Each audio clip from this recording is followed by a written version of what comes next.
ยเจ็บเบิดหลังเบิดเอวหากินหัวมันนี่ลูกค้าก็จะไปตายทั้งใดเบิดจะแม่นบ่หมานเนาะกูมื้อนี่ขายข้าวปุ้นก็บ่ขาดเศรษฐกิจหูขี้หูดากหาเงินก็ยากจมอีหยังเนาะอีหมอมึงสิมาให้กูจมจะได้อีหมอมึงเบิ่งดูนี่ข้าวปุ้นยังเต็มเข่งคือเก่าเป็นจะไดมึงน่ะขายดีอยู่บ่หมอเกี่ยงตับเลยหมอของกูโอ้ยอีห่าแต่แม่นมึงบุญหลายเนาะ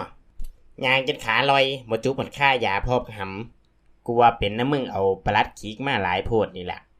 มันหยาดกันได้หมอโอ้ยอีห่ามึงอย่าหาเว้าไปทั่วหลายกูแฮงอารมณ์เสียนี่ผัวก็บ่สบาย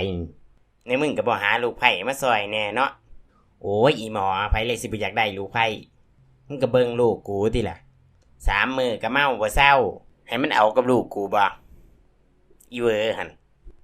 กูก็ว่าดีอยู่ได้หมอมันก็ดูดีอยู่อีเวอร์น่ะมันก็ดีอยู่กูย่านลูกชายมึงแหละบ่มักเมื่อเฮือนกูสิถามมันเบิ่ง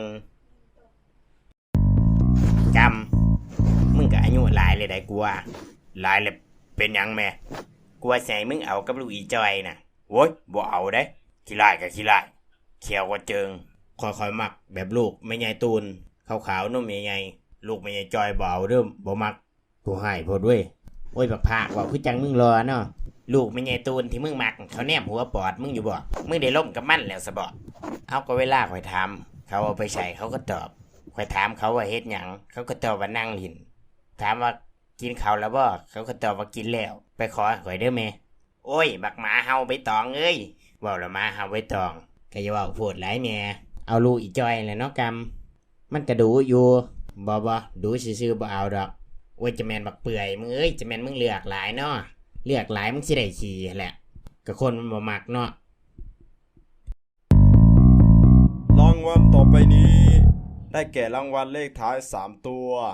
เลขที่ออกได้แก่0 6 3ว้ายอีหมอกูถือเลขคนหยังทั้งงามทั้งโศกดีว้าย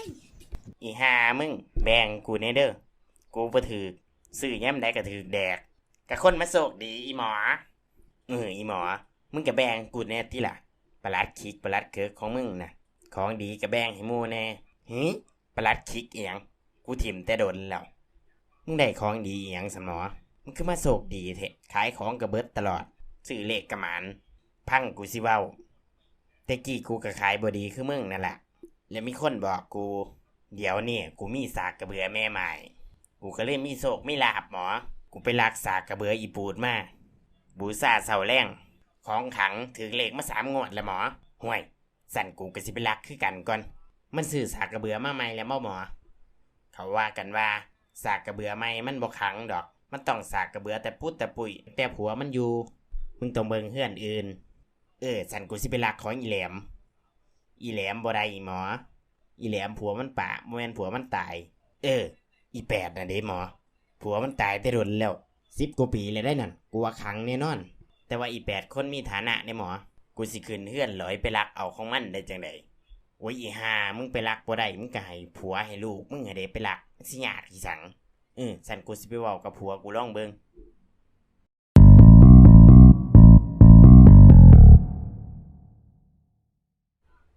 เท่า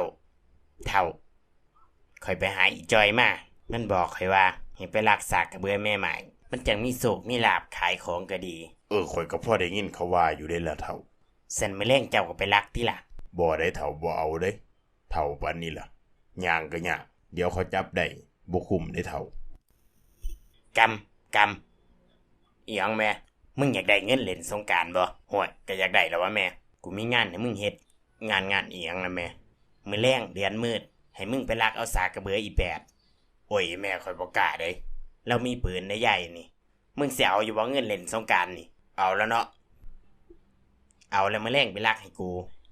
เสร็จงานแล้วกูจังสิจ่าย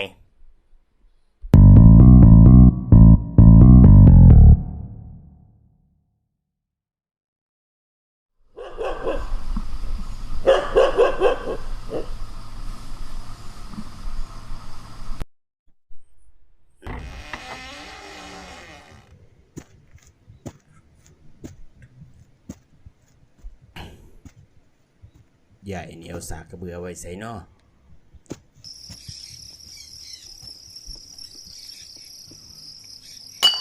มึงเอ้ยกูอยากเขาได้ยินยังไปเตะซ้ำไม่หยังวะหมาลักกินเขามาบ่เนาะแมวแมวแมวโอ้ยแมวมันนี่กูว่าหมาโอ้ยหาแดกดากรอดไปกูอยู่ใส่นอเสียงไว้ดีแต่ใหญ่นี่เว้ย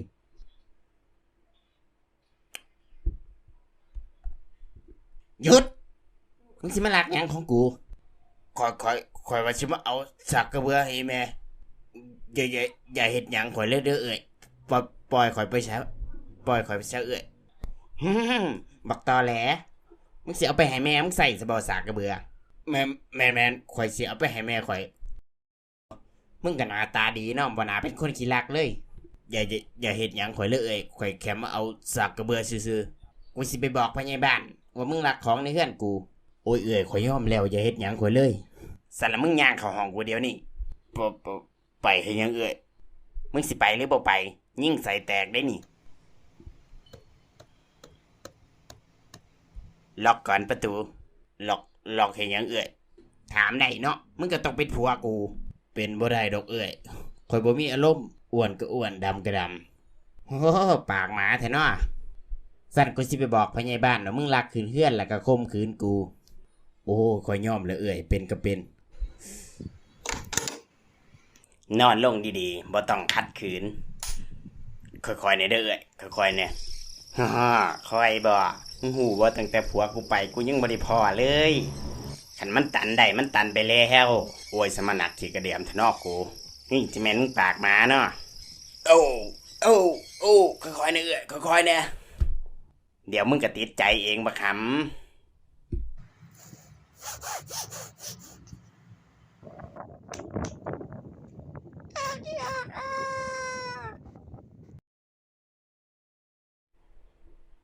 เท่าบักกำเป็นจังได๋เนาะคือยังบ่มาปานนี้เว้ยเจ้าก็สร้างถามเนาะข่อยสิไปฮู้บ่ข่อยก็นอนน้ำเจ้าเบิดคืนโอ้ยเป็นจังได๋เนาะบักกำกูบ่น่าให้มันไปเลยเท่านั่นมันมาแล้วเป็นจังได๋หำเป็นจังได๋กำมึงได้มาบ่สิได้จะได้ก็กลายเป็นผัวแล้วแหละ ห่วยคือว่าจังสั่น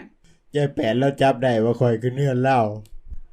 โอ้ยบักปอบมึงเอ้ยกูให้ไปลักสากกระเบือบ่แม่นให้เอาสากกระเบือไปให้เขาเฮ็ดบาปกับลูกกูถึกแม่ห้างเปิดซิ่ง